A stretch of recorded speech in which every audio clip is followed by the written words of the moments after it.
Hi everyone, it's Claire back again. So today's video is going to be a tag video, and this is started by 360 Nails, and she can be found on 360nails.com. She's just celebrating her blogiversary, 1 year blogiversary, and she also has an Instagram account and a YouTube channel, so I will link all of that information down below. So she started, this is back in December, and I do apologise, I should have done this much earlier. It was on my schedule for a long time, and it was Tina at Moon Baby Nails that kind of prompted me to make sure that I get this done. So it's 20 questions, and I think it'd be quite interesting for people who've been watching me for a while. I think you probably know the answer to quite a lot of these questions, so and see how many did you guess right. So what did you think my answers were going to be before I say them? Okay, so let's make a start. My most used and most loved base coat. These two are completely empty and I do need to get some more. This is the Vitamin Power Grip, which is from Polish Me Royalty, and it's a really nice kind of sticky base coat, but it also smells like jelly babies. It's scented and it just makes you want to manicure your nails. It's a great base coat. So this is my most used base coat, but for me to treat my nails and grow my nails, at the moment they're quite stubby. I had them fairly long just before Christmas and had a few bad breaks, and at the moment they're very peely. I need to get another one of the Formula 2 Plus. I am using the Formula 2 at the moment, but it doesn't seem to be doing anything to help peels and splits and growth. So I think I need to get another one of these and use this first, and then make my way through this, but they're just so expensive. So that's base coat. At the moment I'm using, and I'm really enjoying both of these. This I wear at night, so I rub this into my nails at night, and this is from Helen from the Facebook group. And this was sent over to me by Louise Loopy Frog. And this is the one that I have in my handbag that I carry around with me. It's from Ada's Nails, nail and cuticle oil, and it's got a really, it works, but it's also got a really nice like sherbety scent to it. It's a really nice cuticle oil. So this I use during the day and this I use at night. But for hand cream, I use Bubble Off. This is you can see how old this is. This is and it's old packaging. I'll show you a picture of the new packaging. So you can see how long it lasts. This is my old version of Youth Juice, and I absolutely love it as a face cream and a hand cream. It's a very rich cream that includes olive squalene, which has got anti-aging properties, helps with really dry patches and dry skin. So it's fantastic cream. Great as a primer for makeup. Obviously my sister's company, Bubble Off, but she especially is really good at the skincare and creams, so that's what I use for my hands. Although I'm very picky at which OPI and which Essie I have in my collection, so I've got some pretty good ones. I think overall the brand that I prefer and I get more excited about new collections coming out is China Glaze. And it's Cinderella. So yeah, I know a lot of people say China Glaze chips quite quickly, but I never had that problem with it. But yeah, this is my favourite one.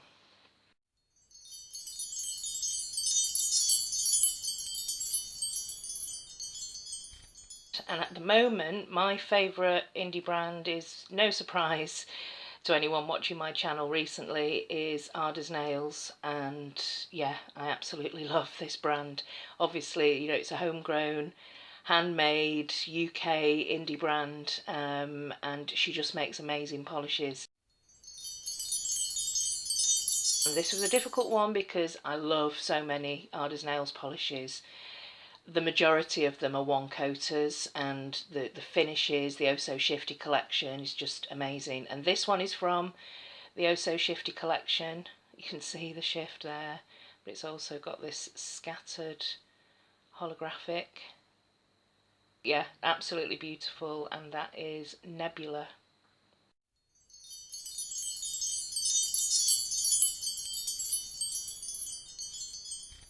I do quite like matte nails sometimes when I do nail art and it's quite an intricate stamping design. I think a matte finish looks really nice with that type of nail art. But the majority of my manicures are glossy. I like the fast drying top coat that just seals everything in. So for me, it's definitely glossy. At the moment, I'm struggling, as I said, to grow them, and I would say not too long. I think when my nail cracked, it was the longest that I'd ever had it, so that's obviously a bit too long for me to manage. I would say longer than the kind of stubs that I've got at the moment. If I can see this part of my finger, that is a nub for me. That's too short. Yeah, I'd like them to be kind of like this, where it's sort of over this bit here, over the end of the finger. So maybe slightly longer than that is ideal for me. So kind of in between, not really long. I wouldn't be able to manage that, but I just don't like having these nubs at the moment.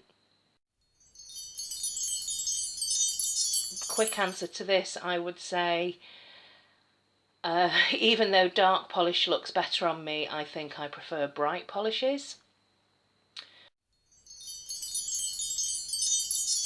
I would say I prefer thick formulas. With a thick formula, you get you know, one coat wonders quite often. And if they become too thick, you can use thinner to thin them down. If you've got a thin formula, where do you go with that? Yeah, so thick ones that you can work with, I prefer every time. And I know I'm wearing a very plain cream at the moment. This is Nailed London Noodle Nude, and it's kind of like a dirty taupe. It's very plain cream. I do like creams, but I also like solid colour where there is kind of more of an effect. Nail art, I don't mind from time to time, but it's not something that I feel that I need to do with every manicure. I just kind of play around with that and practice from time to time. So, solid colour. And a very quick answer for that is absolutely not. No way. No. I can't stand any kind of texture on my nails. Even glitter toppers sometimes, unless they can get smooth with a glossy top coat, I struggle with. I just can't. It's like nails down a chalkboard with me. I can't deal with the texture. So anything bumpy like 3D, no way. Absolutely, that would literally drive me crazy. Seche Feet, great. Girl on the Run top coat that Debbie sent me, fantastic and very affordable. Not easy for us to get hold of, and this is expensive, so I'm kind of hesitating showing you. And I don't use it very often, but my favourite top coat of all time that I've ever tried is Illamasqua, and just for two reasons really. You can see that it's still, you know, it hasn't gone thick, it's still usable. I'm down to about halfway. And the other reason is because, and this is always a problem that you get with top coats, so you can see it's still smooth, it's not stringy. And it dries really fast and really glossy, which is exactly what you want in a top coat. But the best thing about this is it's got like a bendy stem, so you can get right down to the bottom. Unless I'm topping them up, a lot of top coats that I use, you know, you get down to about here and you're stuck. But with the Illamasqua ones, you can use them right the way down, and they're brilliant, just fantastic top coat, but just expensive. If you can see this, find this ever cheap or in TK Maxx or reduced or on the 70% off that Illamasqua do a couple of times a year, I would say grab it. It's a fantastic top coat. Without question is, and I still haven't managed to give this away or throw this away, just lurking around in my de-stash pile, is Flying Dragon from China Glaze. I know I said China Glaze is my favourite mainstream brand. The problem with this, it looks fine there. Oh God, it's a horrible. The problem that I've got with this is, let's see if we can see. I wanted this fuchsia pink with the blue glitters. It dries matte, and it dries like horribly matte. I don't think you can see there how it's actually a really watery formula, but it dries as you're applying it. It's just a horrible, horrible, horrible formula. The worst formula polish that I've ever used. Now I know a few people have said, "Oh, mine's okay. Mine's," you know, I think I've probably got a bad bottle here. But yeah, this is definitely my least favourite polish of all time. Closely followed by China Glaze Fairy Dust, which I think I may have had a bad bottle. I've since found alternatives for that type of polish, but that was just thick and would never, ever, ever dry. Still is my tiny, tiny, tiny, tiny bottle of Fan Chromatic nails. I Can Kill You With My Brain. I love the name.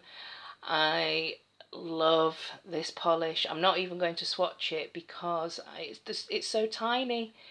I wish I'd managed to get this in a bigger bottle, but it was on sale and it was sent over to me from the US way before the real clampdown with shipping overseas, and it's just beautiful. I'll show you a swatch of me wearing this.